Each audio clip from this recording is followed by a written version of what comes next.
అయితే నిన్న ప్రభుత్వం ఏమో ఒక 60 పేజీలతో రిపోర్ట్ రిలీజ్ చేసిండ్రు. ఆ రిపోర్ట్ చూస్తుంటే అవాస్తవాలు, అబద్ధాలు, రాజకీయ దురుద్దేశాలతో కూడినటువంటి ఒక 60 పేజీల రిపోర్ట్ను బయటపెట్టినారు. ఇప్పుడు ఇంతకది పూర్తి రిపోర్టా, కమిషన్లో ఉన్న విషయాలే చెప్పారా, ప్రభుత్వం ఏమన్నా వండి వార్చిందా? ఇప్పుడు పూర్తి రిపోర్ట్ బయటకు వస్తే డెఫినెట్గా బీఆర్ఎస్ పార్టీ ఇంకా గట్టిగా స్పందిస్తాం. అసెంబ్లీలో పెడతామంటున్నారు. అసెంబ్లీలో 650 పేజీల రిపోర్టు పెట్టండి, చీల్చి చెండాడతాం, నిజాలు ప్రజల ముందు పెడతాం, వాస్తవాలను నిగ్గుదిల్చే విధంగా అన్ని విషయాలను కూడా శాసనసభ వేదికగా ఈ ప్రభుత్వాన్ని నిలదీస్తాం.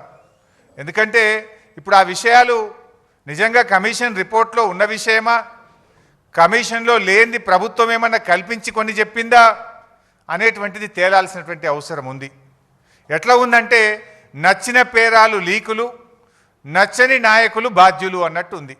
ఇప్పుడు 650 పేజీల్లో నచ్చిన పేరాలనే లీకులు చేసిండ్రు, నచ్చని నాయకులను బాధ్యులు చేసినట్టుగా నిన్న ప్రభుత్వం రిలీజ్ చేసిన రిపోర్టు కనబడతా ఉంది. ఎందుకంటే ఆ రిపోర్ట్ ఒకవేళ అదే నిజమైతే అది ఎట్లుందంటే కేంద్ర ప్రభుత్వాన్ని తప్పుపట్టినట్టుంది. కాళేశ్వరంకి అనుమతులు ఎవరిచ్చిండ్రు?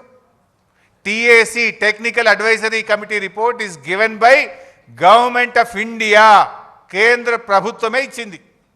ఒకవేళ ఆ రిపోర్ట్ నిజమే అయితే కేంద్ర ప్రభుత్వాన్ని తప్పుపట్టినట్టు, అన్ని అనుమతులు ఇచ్చిన సెంట్రల్ వాటర్ కమిషన్ను తప్పుపట్టినట్టు, ఇంజనీర్లను తప్పుపట్టినట్టు, రిటైర్డ్ ఇంజనీర్లను తప్పుపట్టినట్టు, బ్యూరోక్రాట్లను తప్పుపట్టినట్టు. అంటే ఈ రకంగా అసలు రిపోర్టు ఒకవేళ ఇచ్చిందా లేదా తెలియదు.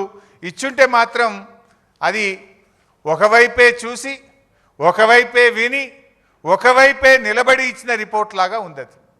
అది వాస్తవం ఏందనేది 650 పేజీల రిపోర్ట్ బయటకు వస్తే కానీ తెలియదు.